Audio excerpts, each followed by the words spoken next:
एक घर एक रक्तदान हाम्रो अभियान भन्ने जुन स्लोगन राख्नुभएको छ, स्लोगनले नै यो सभाको जसले सभाध्यक्ष गर्नुभएको छ, यो नेपाल नियमित रक्तदाता सङ्घ केन्द्रीय समितिले पुटुलमा जोडाइदिनु भयो र जुन मौका दिनुभयो तपाईँको संस्थामा आएर आफ्ना भावनाहरू राख्ने, भाइचाराको सम्बन्ध विस्तार गर्ने, भाइ साथीहरूसँग चिन्जान गर्ने, घुलमिल हुने जुन अवसर दिनुभयो, त्यसको लागि अहिले सभाध्यक्ष रहनुभएका संस्थाको प्रतिनिधित्व गर्ने साथीहरू र मैले यो नेपाल नियमित रक्तदाता सङ्घको कतै न कतै कुरा उठाइरहेको गाँजिएर पानी नचल्ने देशमा रगत सबको चल्छ, त्यसो हुनाले तपाईँ पनि रक्तदान गर्न प्रेरित हुनुहोस् है, उत्प्रेरित हुनुहोस् है। तपाईँको पानी नचल्ला आफ्नो ठाउँमा छ तर रगत चल्छ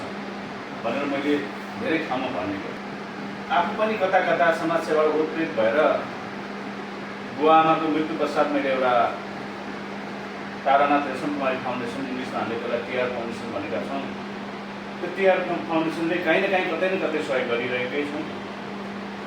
र तपाईँहरूलाई मैले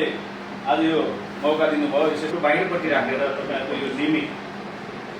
यो अघि मैले अध्यक्षज्यूलाई कहिले सभाको अध्यक्षज्यूलाई सोधेको छु, एउटा कार्यक्रममा कति पैसा लाग्छ भने 20-22 हजार भन्नुभएको छ। मैले अर्कोचोटि मौका मिल्यो र म पुटुल आउने मौका मिल्यो भने तपाईँहरूलाई बुवा आमाको फोटोसहित तपाईँहरूको लोगो राखेर म बाहिर राखेर एउटा एकचोटिको 12 महिनाको 1 महिनाको कार्यक्रम चाहिँ मैले मेरो बा आमाको फाउन्डेसनबाट यो नेपाल नियमित रक्तदाता सङ्घमा हस्तान्तरण गर्छु। त्यसको लागि मैले यो सानो सेवा सहयोग हो, यसलाई ठुलो चाहिँ सानो सहयोग हो, तपाईँहरूले स्वीकार्नुहुन्छ भन्ने आशा गरेको छु र त्यो मैले भने तपाईँहरूलाई म फेरि पुटुल आउने मौका पर्दा म त्यो चिज बनाएर आएर तपाईँहरूको सामु आउँछु र त्यो भन्दा फेरि हामी एउटा साथीहरू अलिक ठुलो जमघटको बिचमा हामी बसौँला र त्यसको